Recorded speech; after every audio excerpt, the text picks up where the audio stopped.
الرحيم قل هو الله أحد الله الصمد لم يلد ولم يولد ولم يكن له كفوا أحد بسم الله الرحمن الرحيم قل هو الله أحد الله الصمد لم يلد ولم يولد ولم يكن له كفوا أحد اللهم اغفر للمؤمنين والمؤمنات والمسلمين والمسلمات الأحياء منهم والأموات اللهم تابع بيننا وبينهم بالخيرات إنك مجيب الدعوات إنك على كل شيء قدير۔ اے کریم اللہ بحق محمد وآل محمد علیہ السلام،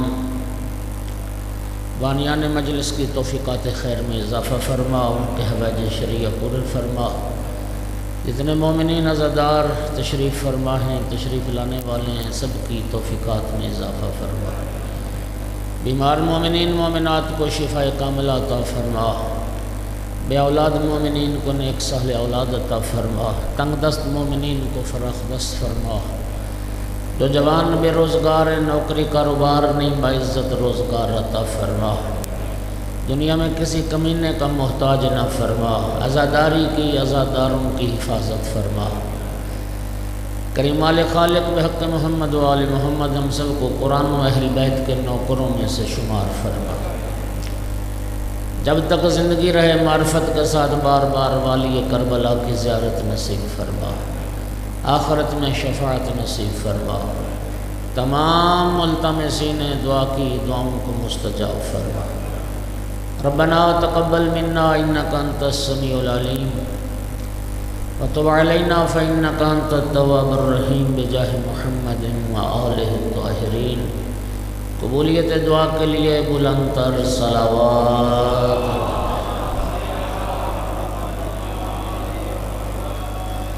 وارث اعزا یوسف زہرا امام صاحب العصر علیہ السلام کے ظہور میں تعجیل کے لیے بھی بلند تر صلوات۔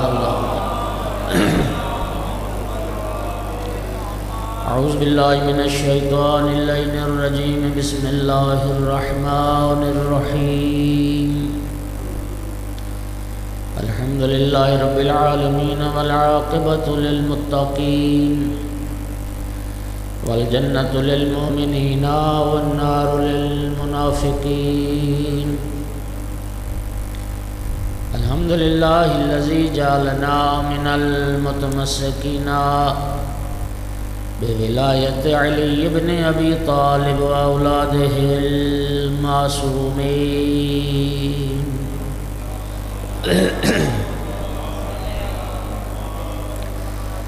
الحمدللہ الذی جعلنا من الباقین علی سید الشہداء واولادہ واصحابہ المظلومین۔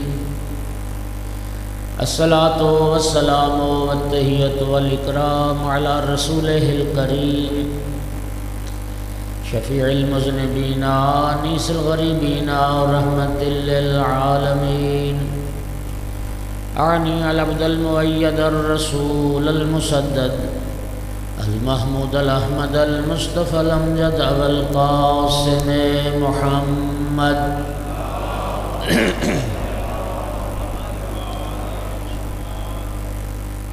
ثم الصلاۃ والسلام والتحیۃ والاکرام علی آل الطیبین الطاہرین المعصومین المنتجبین المنتخبین المظلومین، واللعنۃ الدائمۃ علی اعدائہم ملعونین من یوم عداوتہم الی قیام یوم الدین وبعد یوم الدین، اما بعد فقال سبحانہ وتعالی فی کتابہ المجید بسم اللہ الرحمن الرحیم انما یرید اللہ لیذہب عنکم الرجس اہل البیت ویطہرکم تطہیرا۔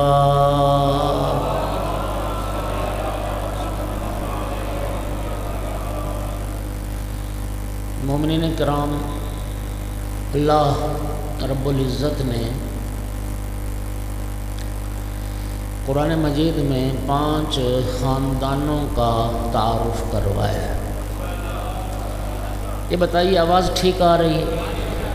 اچھا مائک اس کیفیت سے نہیں ہوتا، مجھے اس سے بڑی الجھن ہو رہی ہے، لیکن اب ہمارے تو بس سے یہی نہیں، ٹھیک ہی نہیں ہو رہا تو کیا کریں۔ 5 خاندانوں کا خداوند عالم نے قرآن پاک میں تذکرہ فرمایا ہے، اور میں نے بھی انہیں 5 گھرانوں کا مختصر سا تذکرہ کرنا ہے۔ ایک خاندان ایسا ہے کہ وہ سارے کا سارا خاندان ہی بد خاندان ہے، شوہر بھی گندا برا کمینہ، اس کی بیوی بھی ویسے ہی بد، اس کی اولاد بھی ویسے ہی کمینی نکلی، اور وہ ہے ابو لہب کا خاندان۔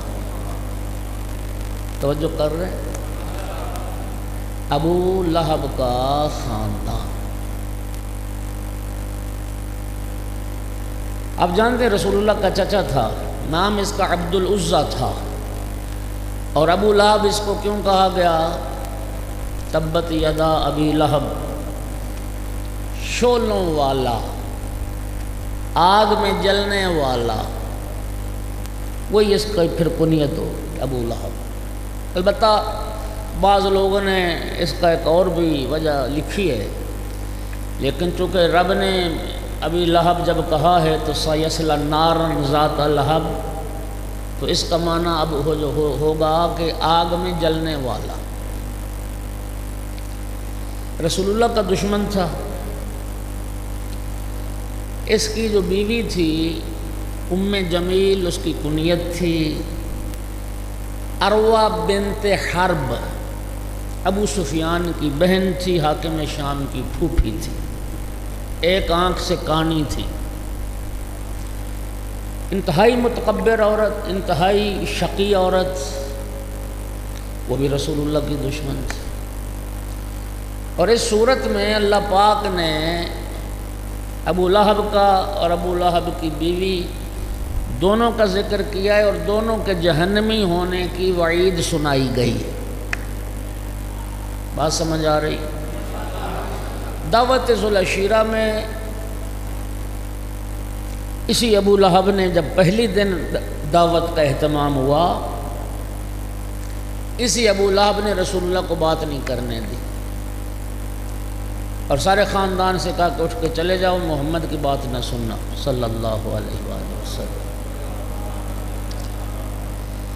وہ ابو قبیس پہ کھڑے ہو کے سرکار نے جب دعوت توحید دی تو یہ وہ بدبخت تھا کہ جس نے رسول اللہ کا گریبان پکڑ لیا تھا،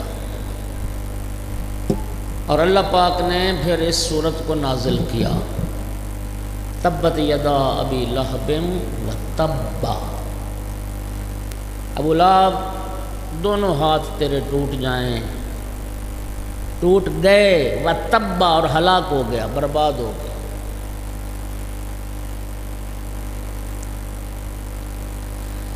اس کے بدن میں ایک پھنسی نکلی، ایسا ایک زہریلا پھوڑا، اور وہ زہر آہستہ آہستہ پورے بدن میں پھیل گیا، اور پورے بدن میں اس کے پیپ پڑ گئی، اور اتنی بدبو آتی تھی کہ اولاد نے اٹھا کے گھر سے باہر پھینک دیا۔ اور جب گلی اس گزرنے والے جو لوگ تھے، وہ اتنی بدبو اس کے ملون کے بدن سے آتی تھی کہ گزرنے والوں کو اذیت محسوس ہوتی تھی، اور انہوں نے اس کی اولاد سے کہا، اتبا اتیبہ، یہ تم نے کیا کیا؟ گند نکال کے باہر تم نے پھینک دی، سنبھالو اپنے اس گند کو۔ 2 حبشی غلام ہائر کیے گئے، انہوں نے یوں لکڑیوں سے اس کو کھینچ کھانچ کے ایک گڑھے میں جا کے پھینکا، اوپر سے پتھروں سے بھر دیا۔ یہ تو ہوا اس کا انجام۔ اور پھر اس کی جو بیوی تھی، قرآن نے کیا کہا؟ حمالۃ الحطب، خاردار جھاڑیاں، کانٹے اٹھا کے لاتی تھی اور رسول اللہ کے راستے میں بچھاتی تھی۔ انتہائی رسول اللہ سے یہ کینہ رکھنے والا اور دشمنی رکھنے والا خاندان تھا۔ احباب سارے متوجہ بیٹھے، میرا دل چاہ رہا ہے کہ میں مولا علی علیہ السلام کے ایک خط کے چند جملے آپ کو سناؤں۔ حاکم شام نے ایک خط لکھا تھا مولا امیر المومنین کو، جس میں اس نے میں عرض کروں کہ شرح نہج البلاغہ ابن ابی الحدید معتزلی نے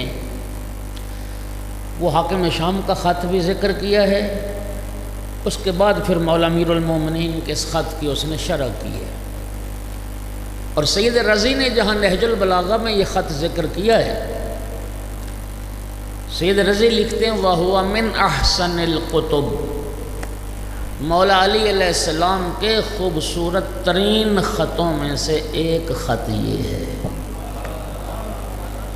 اس خوبصورت ترین خط کے چند جملے آپ کو سنانے ہیں، آپ ایک صلوات سارے پڑھیں بلند آواز سے۔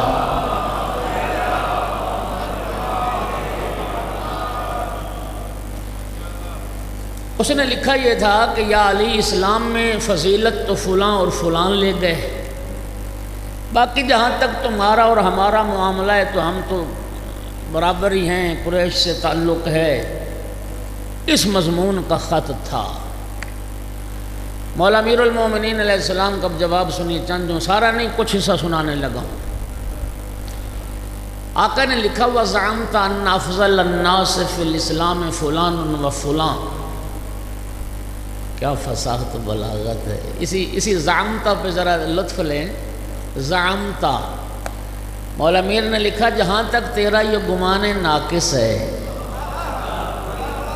کہ اسلام میں سب سے افضل فلاں اور فلاں ہیں، جہاں تک تیرا یہ گمان ناقص ہے کہ اسلام میں سب سے افضل فلاں اور فلاں ہیں، ان تما اعتزلک کلہ، اگر یہ بات صحیح ہے تو پھر تیرا اس سے کیا واسطہ؟ وَإِن نَاقَصَ لَمْ تَلْحَقَّ سُلْمَتُهُ، اور اگر تیری بات غلط ہے تو تیرا اس سے نقصان کیا؟ مَا أَنْتَ وَالْفَاضِلُ وَالْمَفْضُولُ وَالسَّائِسُ وَالْمَسُوسُ، حاکم شام تیرا اس بحث سے واسطہ ہی کیا ہے کہ اسلام میں افضل کون ہے مفضول کون ہے؟ والسائس والمسوس، اور تیرا اس بحث سے کیا تعلق ہے اسلام میں سردار کون ہے اور ریت کون؟ مال الطلقاء و ابناء الطلقاء والتمییز بین المہاجرین الاولین وترتیب درجاتہم وتعریف طبقاتہم، ہمارے آزاد کردہ لوگوں کو یہ حق کس نے دیا؟ ہمارے آزاد کردہ لوگوں کو اور ہمارے آزاد کردہ لوگوں کی اولاد کو یہ حق کس نے دیا کہ وہ مہاجرین اولین کی درجہ بندی کریں اور وہ ان کے درجے متعین کریں اور ہمیں سمجھائیں کہ اسلام میں افضل کون ہے؟ یار دیکھیے، لطف لیں، کیا مولا امیر المومنین نے خوبصورت بات کی۔ کوئی مولا امیر المومنین کی اس منطق کے سامنے، اس دلیل کے سامنے کوئی دلیل ہے کسی کے پاس؟ للطلقاء اشارہ کس طرف ہے؟ مکہ جب فتح ہوا، توجہ کرنا، مکہ کس سن ہجری میں فتح ہوا؟ بولو 8۔ جنہوں نے 8 کہا ہے وہ جواب درست ہے۔ 8 ہجری میں مکہ فتح ہوا۔ اعلان رسالت کے بعد کل زندگی سرکار کی وہ 23 سال ہے۔ یار سپیکر مجھے نا بڑا ہی پریشان کر رہا ہے، میں کیا کروں؟ اوپر کرتا ہوں تو منہ کے آگے تو یہ آ جاتا ہے، وہ بیچارے ریکارڈنگ کر رہے ہیں، وہ جو ریکارڈنگ کر رہے ہیں میرے منہ کے آگے تو دونوں مائک ہوں گے۔ یہ ہمیشہ ایسے ہوتا ہے، ایسے کہ چہرے کے سامنے مائک نہیں ہوتا۔ اب کیا کریں اس کو، جو ٹھیک نہیں ہوتا، میں کیا کروں؟ ایک صلوات پڑھ دیں محمد و چلو مجبوری ہے، میں کیا کروں؟ اب ظاہر ہے یا تو ایسے پکڑ کے رکھوں تو پھر تو چلو کوئی گزارا ہو جائے گا۔ چلو تھوڑی دیر ایسے کرتے ہیں، ایک صلوات پڑھو سارے۔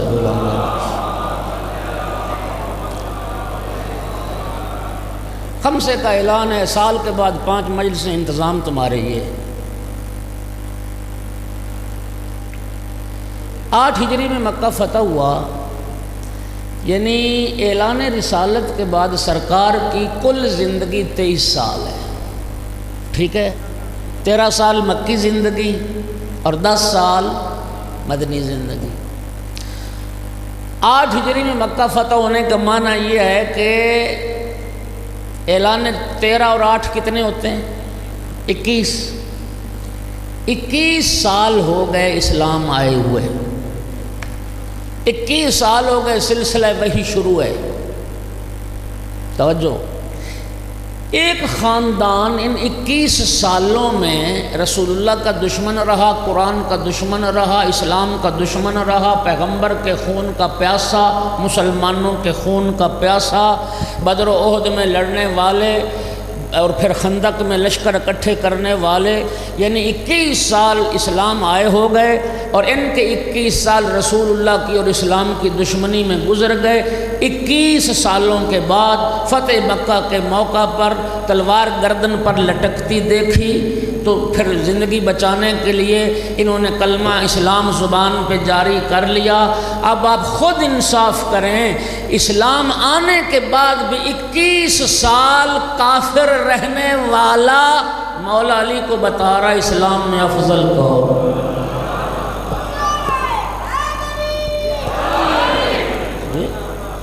ہے نا؟ عجیب بات، مولا علی کو سمجھا رہا ہے اسلام میں افضل کون ہے، فضیلت اسلام کی کس۔ اس لیے مولانا نے فرمایا تیرا کیا واسطہ اسلام میں افضل کون ہے اور مفضول کون، تم تو ہمارے آزاد کردہ ہو، تم ہمارے آزاد کردہ کی اولاد ہو۔ اور ایک نقطہ اور، جنگ والے نہیں جانتے تو کون جانتا ہے، در و دیوار ملک کے کالے کر دیے گئے، کاتب وہی کاتب وہی کاتب وہی۔ مجھے ایمان سے یہ بتاؤ، چلو یک نہ شد دو شد، مجھے یہ بتاؤ ایمان سے کہ یہ سارا قرآن مکہ فتح ہونے کے بعد نازل ہوا تھا؟ بولو، تو پھر وہ کون تھا جس نے 21 سال قرآن لکھا تھا؟ جس نے 21 سال وحی کی کتابت کی وہ کون تھا؟ کاتب وحی علی ابن ابی طالب علیہ السلام رہے۔ اگرچہ مولا امیر کے علاوہ بھی چند بندوں نے وحی کی کتابت کی ہے، لیکن یہ میرا اس وقت موضوع نہیں ہے، ورنہ میں آپ کو اشارتاً بتا کے آگے بڑھتا ہوں۔ کئی لوگوں کو رسول اللہ نے امتحاناً بھی لکھوایا ہے قرآن۔ رسول اللہ کچھ لکھواتے تھے، پھر وہ کچھ لکھتے تھے، منافقوں کا نفاق ظاہر کرنے کے لیے۔ بعض لوگوں سے رسول اللہ نے قرآن لکھوایا، وہ سمجھتے تھے رسول لکھنا پڑھنا نہیں جانتے۔ ہاں، اللہ تعالیٰ آپ کو سلامتی۔ فرمایا تمہیں تو یہ حق ہی نہیں ہے کہ تم ہمارے درجے معین کرو اور بتاؤ کہ افضل کون ہے اور مفضول کون۔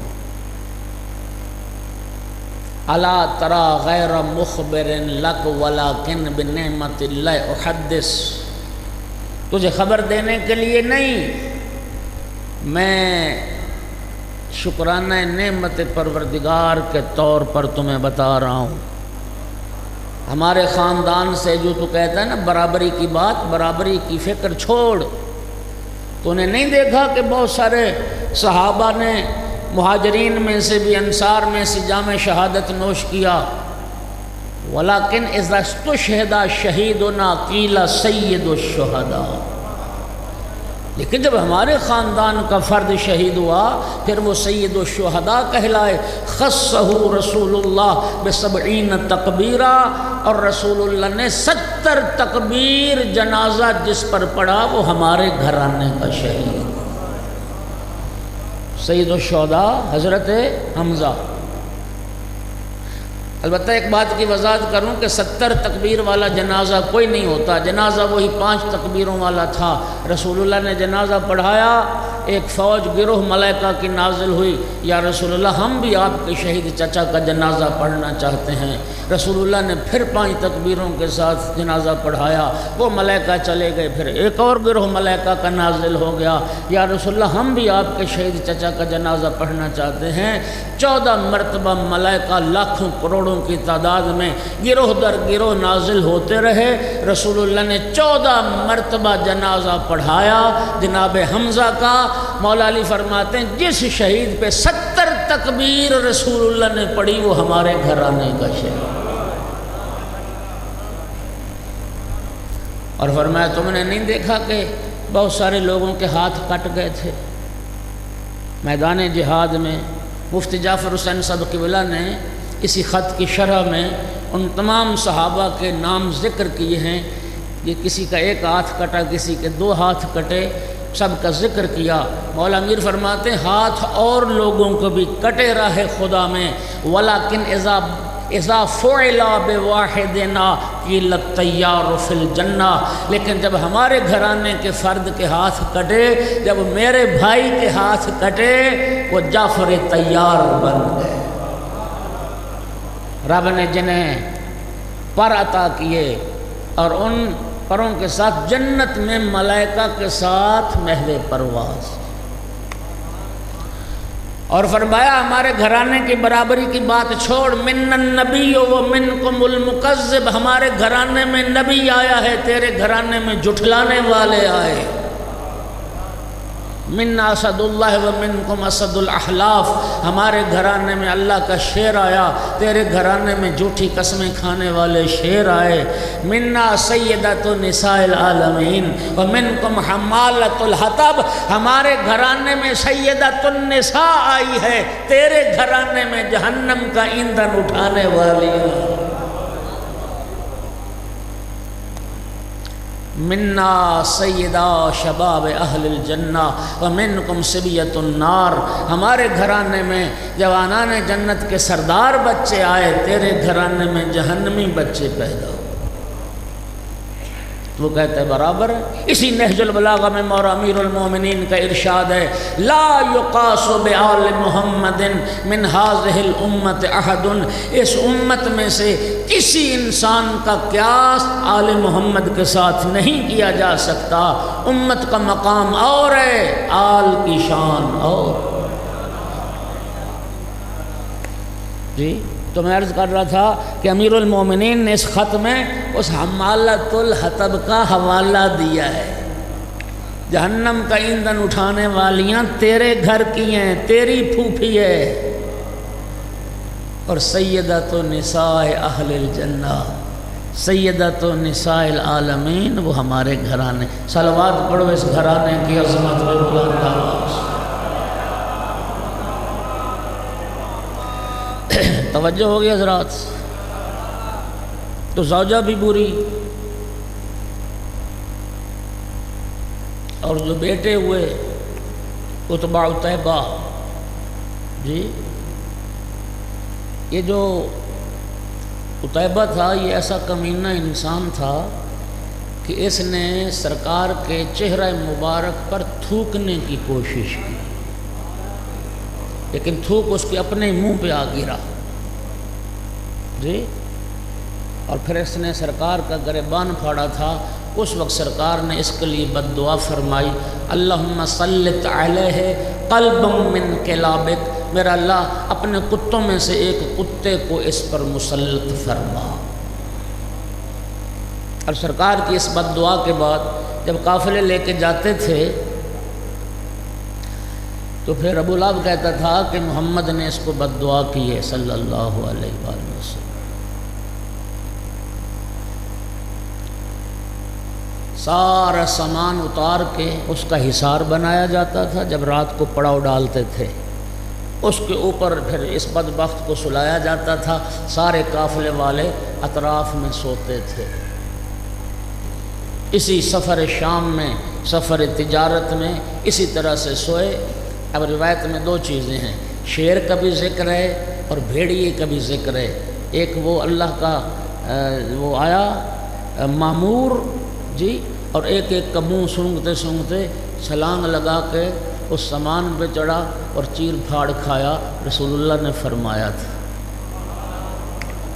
تو ایک خاندان ہے کہ سارا خاندان ہی برا ہے، اولاد بھی بری نکلی، شوہر بھی برا اور زوجہ بھی بری۔ اس خاندان کے مقابلے میں ایک خاندان ہے جس کے سارے افراد ہی نیک،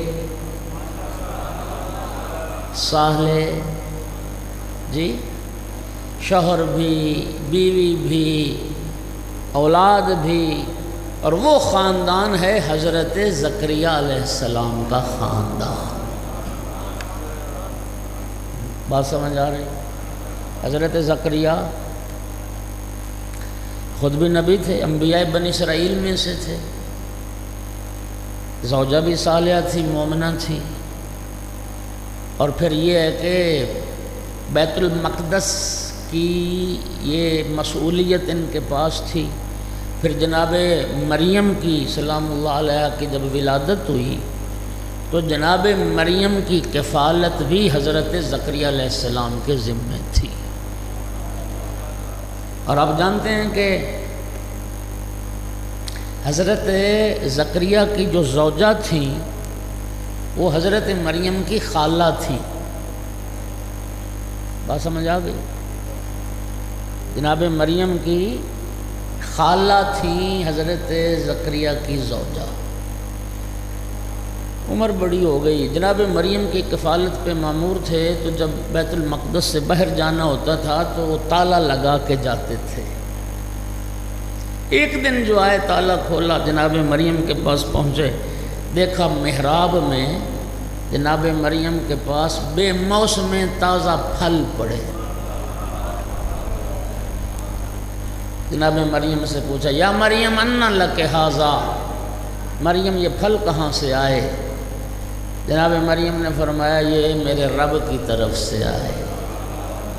دل میں امید کی کرن پھر جاگی، 100 سال کا ہو گیا ہوں تو کیا ہے۔ پھر دعا کی، میرا اللہ مریم کے بے موسم پھل عطا کر سکتا ہے تو مجھے بیٹا بھی عطا کر سکتا ہے جی۔ اور پھر دعا فرمائی، رب لا تذرنی فردن وانت خیر الوارثین، اور جس کے پاس اولاد نہیں وہ اس دعا کو اپنا ورد بنائے، نماز کے قنوت میں، سجدے میں یہ دعا پڑھے، انشاءاللہ اللہ رب العزت اولاد عطا فرمائے۔ دعا کرتے رہے، اللہ پاک نے دعا کو فوراً مستجاب کیا اور رب نے بشارت دے دی، انا نبشرک بغلام اسمہ یحییٰ، اے زکریا ہم آپ کو ایک بیٹے کی بشارت دیتے ہیں اور اس بیٹے کا نام ہم نے یحییٰ رکھ دیا۔ ہم نے اس بیٹے کا نام یحییٰ رکھ دیا۔ یحییٰ علیہ السلام اور جناب مریم سلام اللہ علیہ یہ خالہ زاد ہیں، اور بیٹا بھی وہ عطا کیا جناب یحییٰ علیہ السلام، جس کو رب نے بچپنے میں حکمت عطا کی۔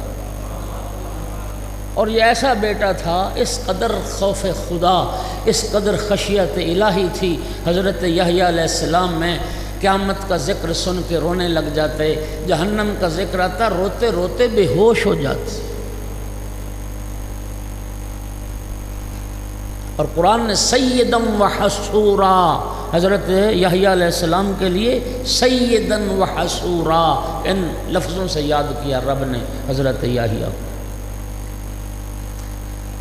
اور آپ جانتے ہیں کہ امام حسین علیہ السلام نے اپنے سفر کربلا میں حضرت یحییٰ علیہ السلام کو کئی بار یاد کیا ہے۔ حضرت یحییٰ علیہ السلام کو کئی بار مولا حسین نے یاد کیا ہے۔ حضرت یحییٰ علیہ السلام اور مولا امام حسین علیہ السلام کے درمیان یہ وجہ مشترک ہے۔ حضرت یحییٰ علیہ السلام کو بھی شہید کیا گیا، امام حسین علیہ السلام کو بھی شہید کیا گیا، اور دونوں شہیدوں کے سر تن سے جدا کیے گئے۔ مولا حسین علیہ السلام نے ایک مقام پہ فرمایا وَمِنْ حَوَانِ الدُّنْيَا، اللہ اکبر، سننا یہ مولا کا فرمان سننا، وَمِنْ حَوَانِ الدُّنْيَا فرمایا اس دنیا کی ذلت اور پستی کہ اس سے بڑی دلیل اور کیا چاہتے ہو کہ بنی اسرائیل کی ایک زانیہ عورت کو خوش کرنے کے لیے یحییٰ جیسے نبی کا سر قلم کر کے بھیجا گیا تھا۔ کتنی ذلیل اور کتنی حقیر اور کتنی پست ہے وہ دنیا جس میں ایک زانیہ ایک فاحشہ عورت کو راضی کرنے کے لیے یحییٰ جیسے نبی کا سر قلم کر کے بھیجا گیا۔ جس طرح یحییٰ علیہ السلام کا سر اس زمانے کے طاغوت کے پاس بھیجا گیا، اسی طرح امام حسین علیہ السلام کا سر مبارک بھی وقت کے فرعون طاغوت یزید کے دربار میں بھیجا۔ تو سامعین گرامی، یہ وہ خاندان ہے، شوہر بھی، زوجہ بھی، بیٹا بھی، اور خداوند عالم نے تعریف کی اس خاندان کی اور فرمایا یہ وہ صالح خاندان ہے، ان کی 3 صفات قرآن نے بیان کی ہیں، 3 پورے گھرانے کی۔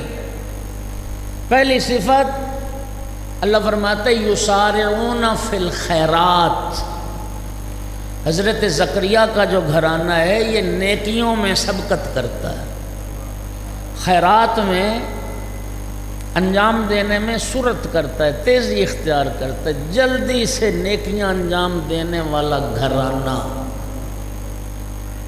یہ پہلی صفت۔ دوسری صفت اس گھرانے کی یدعوننا رغبتاً و رہبا، اللہ پاک فرماتا ہے یہ گھرانہ ہمیں پکارتا ہے شوق کے ساتھ، رغبت کے ساتھ بھی، و رہبا گڑ گڑا کے بھی، رو کے بھی۔ یہ دوسری صفت، مجھے پکارتا۔ اور تیسری صفت کانوا لنا خاشعین، حضرت زکریہ کا سارا گھرانہ کانوا لنا خاشعین، میری بارگاہ میں خضوع و خشوع کرنے والے۔ صلوات پڑھ دو محمد والے محمد کی ذات پر۔ 2 گھرانے ہو گئے، تیسرا ایک گھرانہ ہے، شوہر نیک ہے، زوجہ بھی بد نکلی، بیٹا بھی برا نکلا، وہ حضرت نوح علیہ السلام کا خاندان۔ بات سمجھ آ گئی؟ شوہر حضرت نوح علیہ السلام نبی رسول، آدم ثانی، شیخ الانبیاء والمرسلین، رسالت چلی حضرت نوح سے، اور اتنی عظمت حضرت نوح علیہ السلام کی کہ رب نے قرآن میں فرمایا وَسَلَامٌ عَلَى نُوحٍ فِي الْعَالَمِينَ، تمام جہانوں میں اللہ نے کسی کو لائق سلام سمجھائے تو حضرت نوح کو لائق سلام۔ کیا مطلب اس کا؟ ایسا سلام علی نوح فی العالمین، تمام جہانوں میں سے نوح پر سلام ہو، اللہ سلام بھیج رہا ہے نوح۔ اور بیوی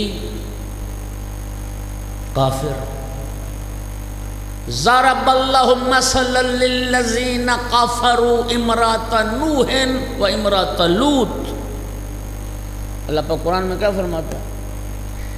اللہ تعالیٰ نے کافروں کے لیے ضرب اللہ مثلا، اللہ نے کافروں کے لیے ایک مثال بیان کی ہے نوح کی بیوی کی۔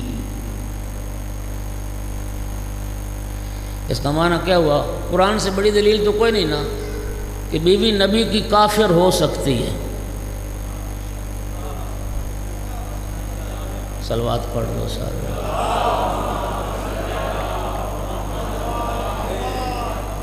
کافر نکلے، اور حضرت نوح علیہ السلام نے جو رب کے حکم سے وہ سفینہ نجات بنایا، کشتی بنائی، اس کی بھی مخالفت کرتی تھی۔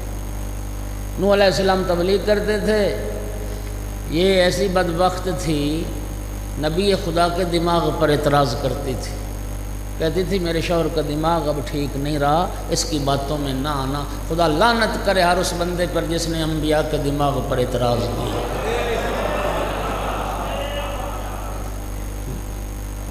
کشتی نجات کے مخالف نہیں ہوئی سوار، اور پھر جو بیٹا جو نکلا وہ بھی نافرمان نکلا۔ نوح علیہ السلام کا بیٹا بھی نافرمان نکلا، وہ بھی اس کشتی نجات پہ سوار نہ ہوا، جبکہ فرمایا حضرت نوح علیہ السلام نے یا بنی ارکب معنا، بیٹا آ جا، اے میرا بیٹا آ ہمارے ساتھ سوار ہو جا۔ بیٹے نے پتہ کیا کہا؟ سآوی الی جبل یعصمنی من الماء، میں پہاڑوں کی چوٹیوں پہ چڑھ جاؤں گا اور پہاڑوں کی چوٹیاں مجھے اس پانی کے عذاب سے بچا لیں گی۔ اس کا مطلب ہے کہ کافرانہ سوچ ہے کہ پہاڑ ہمیں بچا لیں گے۔ اللہ کی لعنت سے پھر نہ پہاڑ بچا سکتا ہے نہ میدان بچا سکتا ہے۔ صلوات پڑھو محمد والے محمد۔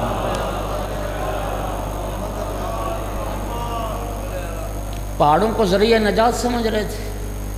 نبی خدا نے کیا فرمایا؟ لا عاصم اليوم من امر اللہ، آج اللہ کے عذاب سے کوئی شے بچانے والی نہیں سوائے اس سفینہ۔ پہاڑوں کی چوٹیاں بھی زیر آب آ گئیں۔ نتیجہ کیا ہوا؟ نوح علیہ السلام کی زوجہ بھی ہلاک ہو گئی، بیٹا بھی ہلاک ہو گیا۔ جب ڈوب رہا تھا نا بیٹا، باپ تھے نا آخر، تو رہ نہ پایا حضرت نوح بھی۔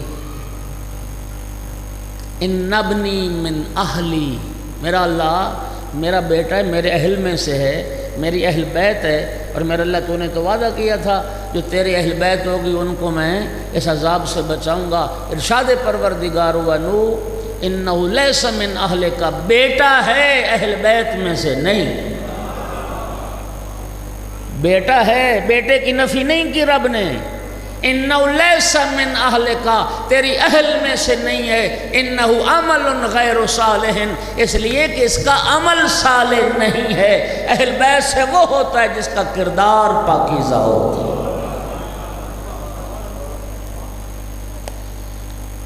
جی باپ تو نبی تھا لیکن اولاد نافرمان۔ اور پھر نبی پاک نے کیا فرمایا تھا؟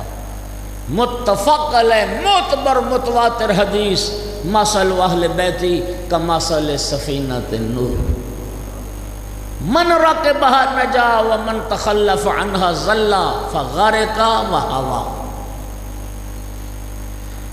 سرکار نے فرمایا میرے اہل بیت کی مثال بھی سفینہ نوح کی طرح ہے، جو سوار ہو جائے گا وہی نجات پائے گا، اور جو سوار ہونے سے رہ گیا ضلع، گمراہی بھی اسی کا مقدر ہے، غرق کا ڈوبنا بھی اسی کا مقدر ہے، ہوا ہلاکت بھی اسی کا مقدر ہے۔ توجہ ہو گئی ذرا؟ حضرت نوح علیہ السلام کے سفینہ پر سوار نہ ہونے والے اگر غرق ہو گئے، نجات نہ پا سکے، تو یاد رکھو رسول اللہ فرما کر میرے اہل بیت بھی سفینہ نوح کی طرح ہے۔ اہل بیت سے دوری اختیار کر کے بھی کوئی بندہ نجات پانے کی فکر اور نجات پانے کا خیال ذہن سے نکال۔ کتنے خاندان ہو گئے؟ 3، اور چوتھا جو خاندان ہے وہ تیسرے خاندان کے بالکل برعکس، شوہر کمینہ، زوجہ مومنہ، بیوی صالحہ، اور بیوی اتنی عظیم کہ امام جعفر صادق علیہ السلام نے ارشاد فرمایا کہ اس جہان میں، عالمین میں عورتوں کی سردار 4 مستورات ہیں، جناب مریم، جناب آسیہ، جناب خدیجہ، جناب فاطمہ الزہرا صلی اللہ علیہ وسلم۔ سمجھ آ رہی ہے؟ لیکن پھر سرکار کی جو احادیث ہیں،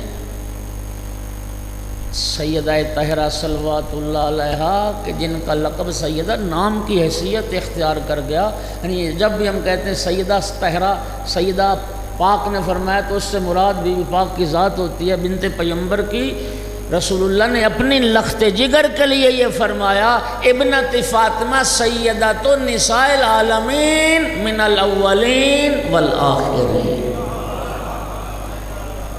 میری بیٹی فاطمہ خود مریم کی بھی سردار ہے، آسیہ کی بھی سردار ہے، یہ اپنی ماں خدیجہ کی بھی سردار ہے۔ بات سمجھ آ رہی؟ کتنی عزت رب نے دی جناب آسیہ کو۔ شوہر کافر ہے، شوہر ملعون ہے، کمینہ ہے، اس سے بڑی کمینگی کیا ہوگی، یا اس سے بڑا کفر کیا ہوگا؟ رب کے مقابلے میں رب بن بیٹھا، وَأَنَا رَبُّكُمُ الْأَعْلَىٰ کا دعویٰ کرتا، میں تمہارا رب اعلیٰ ہوں۔ اس سے بڑی بدبختی کیا ہے؟ خدائی کا دعویٰ کرتا ہے۔ اور جناب آسیہ سلام اللہ علیہا ایسے کافر اور ملعون کے گھر میں رہتی ہیں، کیا کردار تھا؟ توحید خدا پر عقیدہ رکھتی تھی بی بی۔ توجہ، حضرت موسیٰ علیہ السلام کو ہلاکت سے بچایا بھی، گھر میں پالا بھی، پھر موسیٰ کی نبوت کا کلمہ بھی پڑھا۔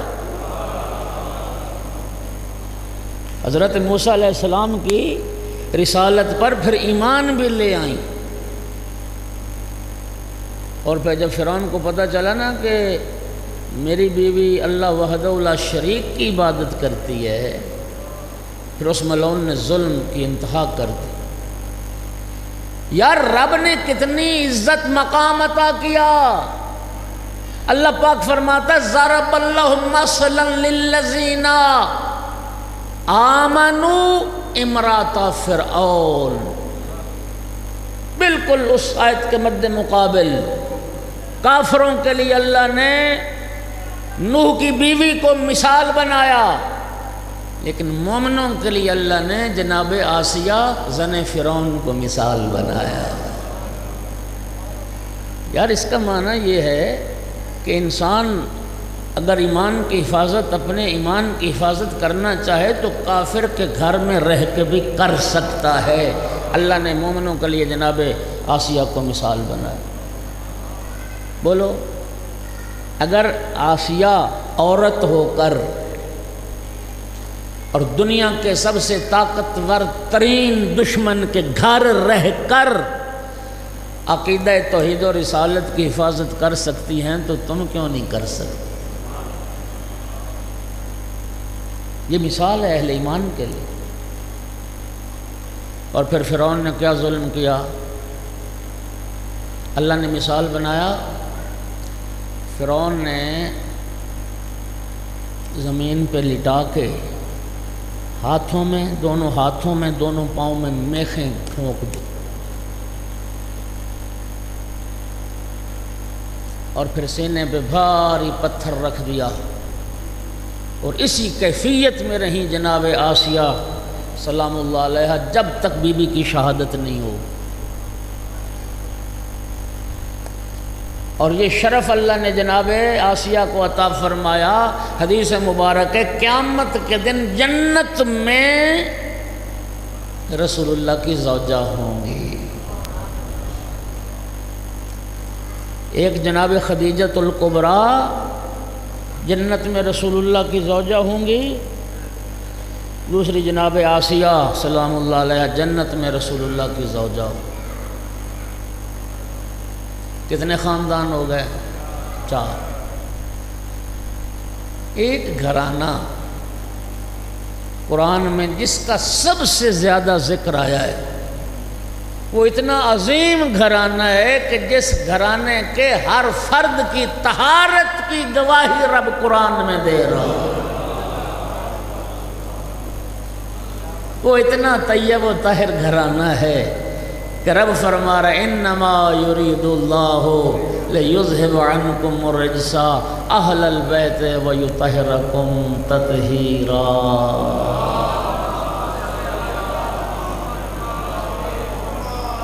جی، شوہر بھی معصوم، زوجہ بھی معصومہ، بیٹے بھی معصوم، عصمت و طہارت رجس کو رب نے جن سے دور کیا ہے اور رب نے جنہیں پاک و پاکیزہ بنایا ہے۔ اور سب سے زیادہ خداوند عالم نے قرآن میں اسی گھرانے کا تذکرہ فرمایا۔ آپ آیت تطہیر کو پڑھ لیں، اسی گھرانے کا ذکر ہے۔ آپ آیت مودت کو پڑھ لیں، اسی گھرانے کا ذکر ہے۔ آپ آیت مباہلہ کو پڑھ لیں، اسی گھرانے کا ذکر ہے۔ آپ آیت اطاعت کو پڑھ لیں، اسی گھرانے کا ذکر ہے۔ آپ آیت ولایت کو پڑھ لیں، اسی گھرانے کا ذکر ہے۔ آپ سورہ دہر کو پڑھ لیں، اسی گھرانے کا ذکر ہے۔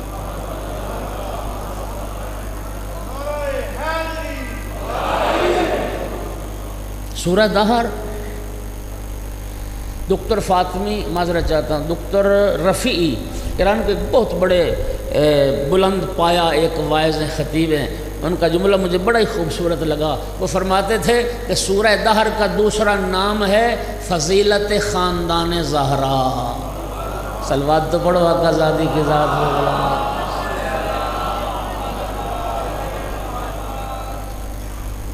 اور خداوند عالم نے اس گھرانے کی طہارت کو بیان فرمایا، اور احادیث میں ایک حدیث سد ابواب ہے، آپ سارے جانتے ہیں حدیث سد ابواب، دروازوں کے بند کرنے والی حدیث۔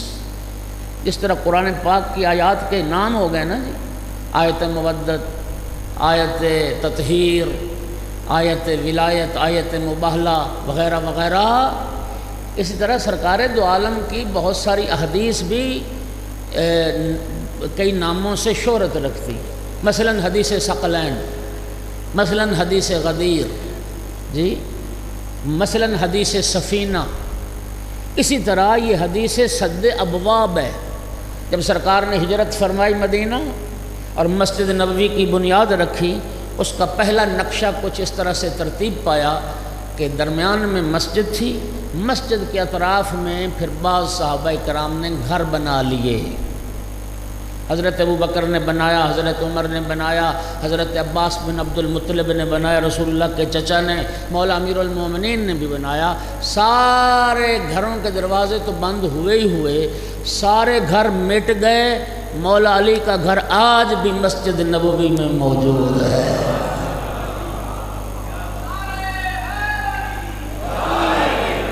جو حضرات گئے ہو حج و عمرہ پہ مدینہ گئے ہو، تائید کرتے ہو نا میری بات کی، وہ ایک ہی گھر آج بھی قائم۔ آج تو نقشہ اس طرح سے ترتیب پایا جیسا یہ بارگاہ ہے نا، اس کے اطراف میں ادھر ادھر اگر کچھ گھر بنا لیں تو انہوں نے کیا کیا، گھر تو بنائے لیکن دروازہ بھی، دو دروازے ہو گئے گھروں کے، ایک باہر سے گھر آنے کے لیے، گھر سے مسجد میں آنے کے لیے۔ مسجد میں ایک ایک دروازہ لگا دیا۔ بات سمجھ آ گئی، نقشہ ذہن میں آ گیا، دروازہ کھولا مسجد میں آ گئے، نکلے تو گھر چلے گئے۔ یہ نقشہ تھا، اور جب چاہتے تھے، جیسے چاہتے تھے، جس حال میں چاہتے تھے، مسجد میں آ جاتے تھے۔ دنیا کہتی ہے کوئی فرق ہی نہیں ہے جی ان میں، کوئی نہیں فرق۔ بڑی وہ کرنی پڑتی ہے سنبھل کے گفتگو، ورنہ جذبات ایمان سے بڑے ابھرتے ہیں۔ رب کی طرف سے یہ حکم آ گیا کہ میرا محبوب جتنے دروازے مسجد میں کھلتے ہیں سب کے دروازے بند کر دیے جائیں سوائے علی ابن ابی طالب کے۔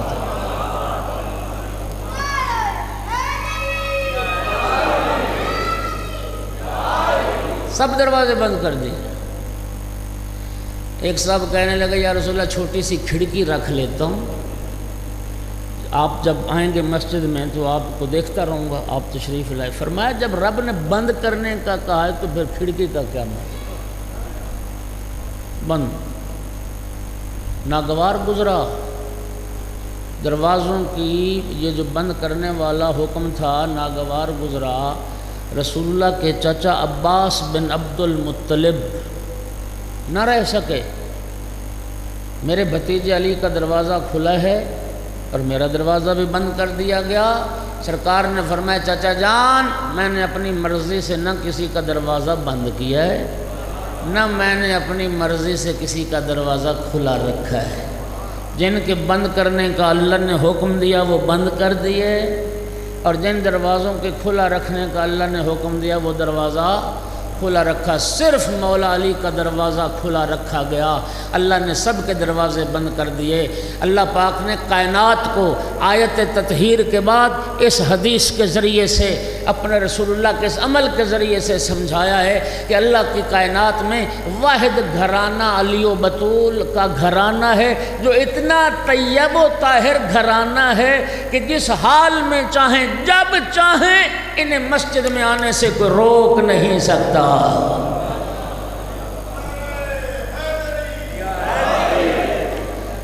یہ اس گھرانے کی طہارت پر دلیل۔ اور پھر اتنا عظیم گھرانہ، اتنا عظیم، دامن وقت میں گنجائش نہیں بچی، چلو پھر کے لیے چھوڑتے ہیں انشاءاللہ۔ احباب انشاءاللہ کوشش رہے گی کہ ٹھیک 8:30 بجے میں، اس لیے آج بھی میں نے احباب سے یہی التماس کی کہ آج لیٹ کریں گے تو آج جو مومن پہلے آ گئے کل وہ بھی نہیں آئیں، تو اللہ آپ کو جزائے خیر دے۔ انشاءاللہ 8:30 سے 9:30 بجے میں آپ کو زحمت سماعت دوں گا، باقی معاملے اللہ کے حوالے۔ تو ایک صلوات سارے حضرات پڑھ دیں بلند آواز۔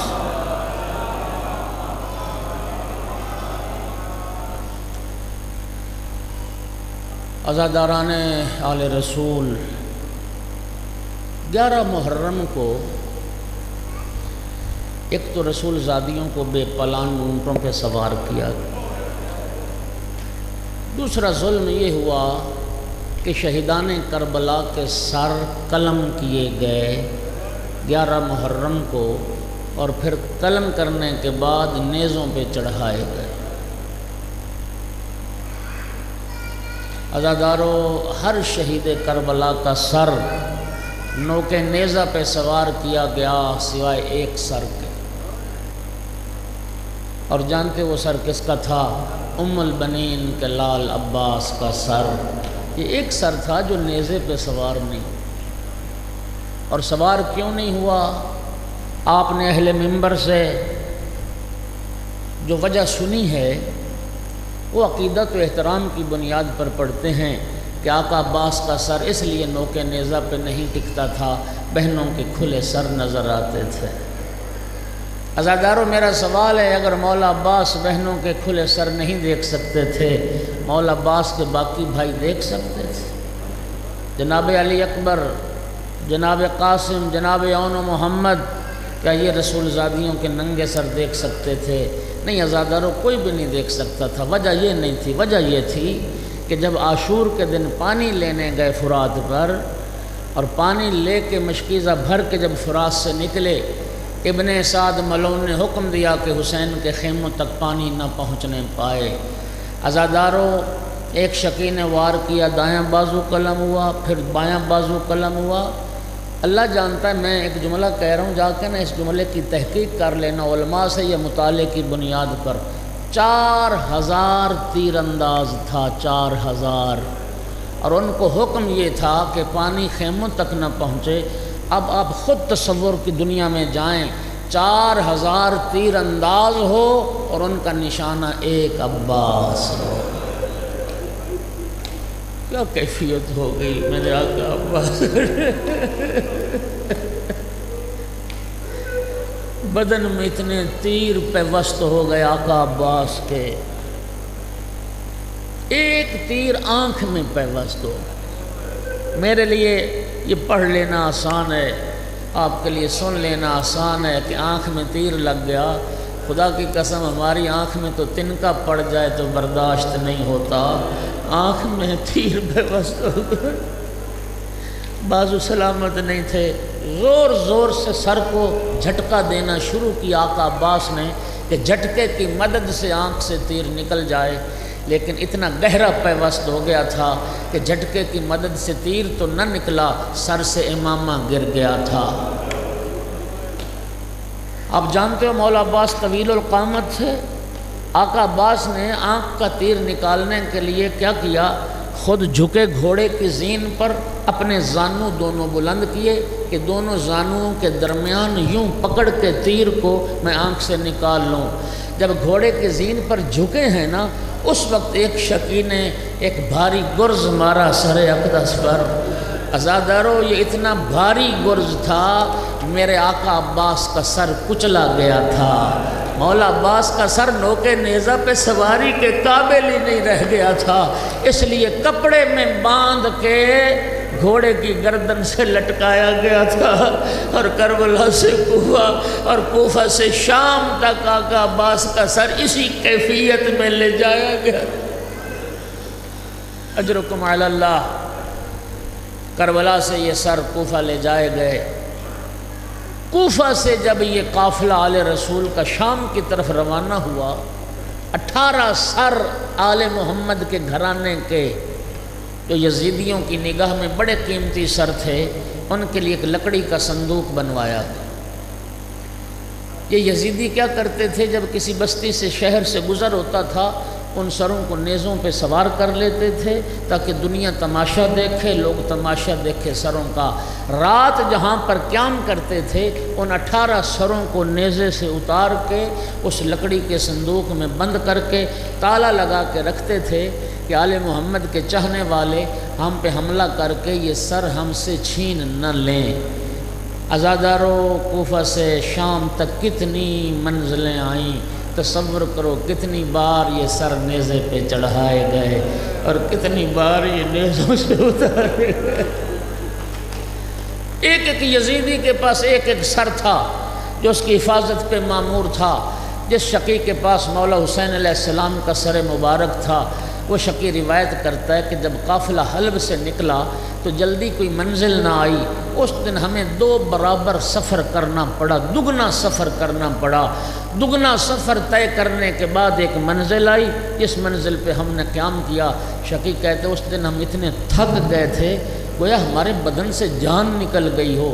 عزادارو، میں نے پڑھ لیا، آپ نے سن لیا، جو گھوڑوں پہ سوار تھے وہ اتنے تھک گئے تھے، جو بے پلان اونٹوں پہ سوار تھے۔ رسول زادیوں پہ کیا قیامت گزر گئی ہوگی۔